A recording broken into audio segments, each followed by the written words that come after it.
భారతదేశం యొక్క గొప్ప సంపద కుటుంబ వ్యవస్థ.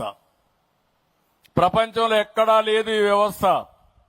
అమెరికాలో పోతే అమెరికాలో ఇంటర్మీడియట్ అవుతానే కొడుకును బయట పంపించి ఆయన సంపాదించుకుంటూ చదువుకోవాలి, పైకి రావాలి, జీవితం గడపాలి. ఎప్పుడన్నా వస్తే గౌరవంగా వచ్చి తల్లిదండ్రులు కలిసిపోతారు.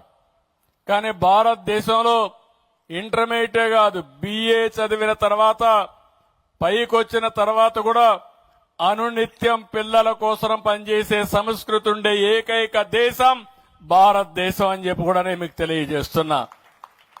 అది ఒక హిందూ కుటుంబమే కాదు, ఒక ముస్లిం కుటుంబమే కాదు, ఒక క్రిస్టియన్ కుటుంబం గాని అందరూ కూడా కుటుంబ వ్యవస్థను గౌరవిస్తారు. ఒకసారి పెళ్లి చేసుకుంటే పెళ్లెప్పుడో స్వర్గంలో జరిగింది కాబట్టి విడాకులు కూడా చేయకుండా కలిసి ఉండే సంస్కృతి ఉండే దేశం భారతదేశం అని చెప్పి కూడా నేను మీకు తెలియజేస్తున్నా. దీనివల్ల అనిపిస్తుంది మీకు ఏంటి లాభం అని.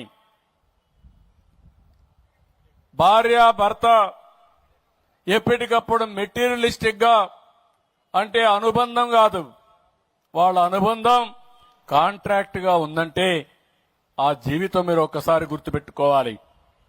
పిల్లలకి తండ్రి డబ్బులు ఇస్తే అప్పు కింద రాసుకుంటాడు, పిల్లలు తండ్రికి డబ్బులు ఇస్తే అప్పు కింద రాసుకుంటారు. అంటే మళ్ళా నువ్వు సంపాదించి మాకు డబ్బులు కట్టమని. అలాంటి సంస్కృతి మనకు కావాలని అడుగుతున్నా. అది మన యొక్క సంస్కృతి. దీన్ని మీరు కాపాడుకోవాల్సిన బాధ్యత మీ అందరిపైన ఉంది. ఇదేదో నేను చాగంటి కోటేశ్వరరావుని పెట్టాను, విలువలు వచ్చేస్తాయని కాదు. ఈరోజు ఈ విలువలను కాపాడాలంటే ప్రతి ఒక్క ఫ్యామిలీ, ప్రతి ఒక్క తల్లి తండ్రి పిల్లల్ని పెంచే విధానంలో ఇవన్నీ కూడా ఆచరించాల్సిన అవసరం ఉందని చెప్పి కూడా నేను మీకు తెలియజేస్తున్నా.